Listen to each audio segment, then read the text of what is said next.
Welcome to Keto Challenges. This week's challenge is a 7-day challenge, basic keto, utilizing protein of poultry only, but that does include eggs. The goal is to see if utilizing poultry as your main protein will help you with a stall or help you to shed a few pounds. So please watch the rest of the video. There's some tips in here, a list of foods, a video from Dr. Berg that is very interesting. And then when you finish your results, you'd want to weigh in on your first day and weigh in on your 7th day. Post your results under our Keto Challenges Facebook group under the event. If you haven't already subscribed and joined, please go on over to Facebook. It's under Keto Challenges. So stay tuned for more challenges coming up in the next few weeks. I've got several interesting ones that I think might help you. So good luck on your keto journey and enjoy this challenge.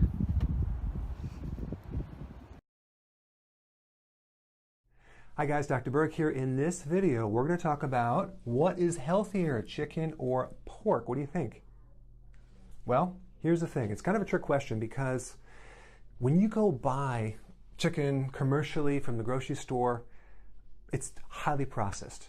And I never, ever recommend consuming that type of meat. Even cow meat, even any of the meats, I wouldn't consume that. Why? Because it's factory farmed. Factory farmed is literally disgusting what occurs in these factories. I mean, it's terrible. First of all, there's GMO grains, soy and corn, which you're getting a lot of pesticides from that. That's one thing right there, which leads to all sorts of health problems. There's antibiotics.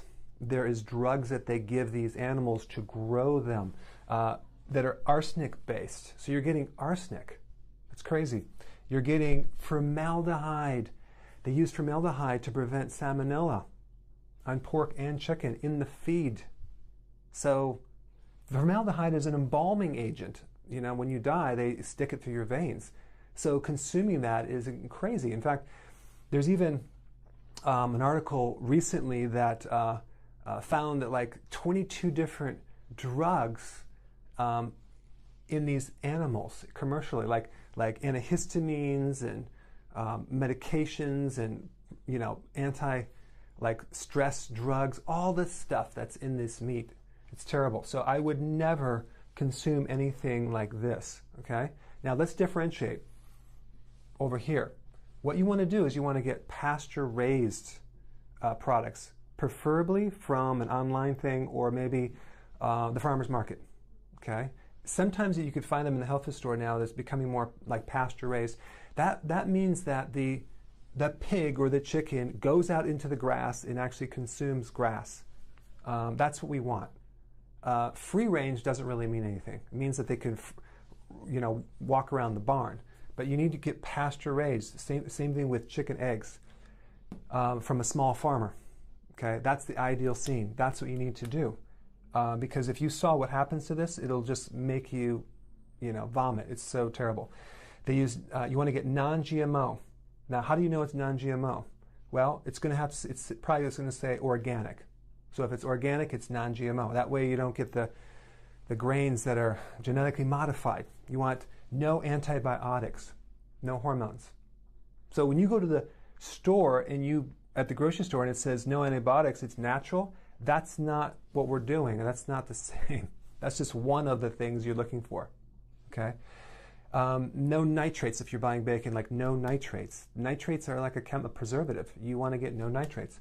You want to get the paleo bacon that has like no sugar added. So those are some of the things, but this is the most important, pasture-raised right here. I'm going to put some links down below where you can research and find some of this. Is it more expensive? Yes. Is it healthier? Absolutely. It's so healthy, but this stuff here, you have to start phasing out of this because this is very unhealthy right here. So it's a little bit of a trick question, but both of these are bad unless you're doing this. Now, personally, I prefer more pork. Now, why? Because it's fattier. It's a fattier meat. It's not as lean. Now, if you have chicken, there's skin on it, right? I don't think you're going to do the skin on the pork unless it's these pork rinds. But the chicken actually provides some fat, the skin, so that would be fine. But the pork is fattier. And if you're trying to actually lose weight and do a ketogenic diet, you want more fat in the diet because the lean meats actually stimulate insulin more than the fattier meats.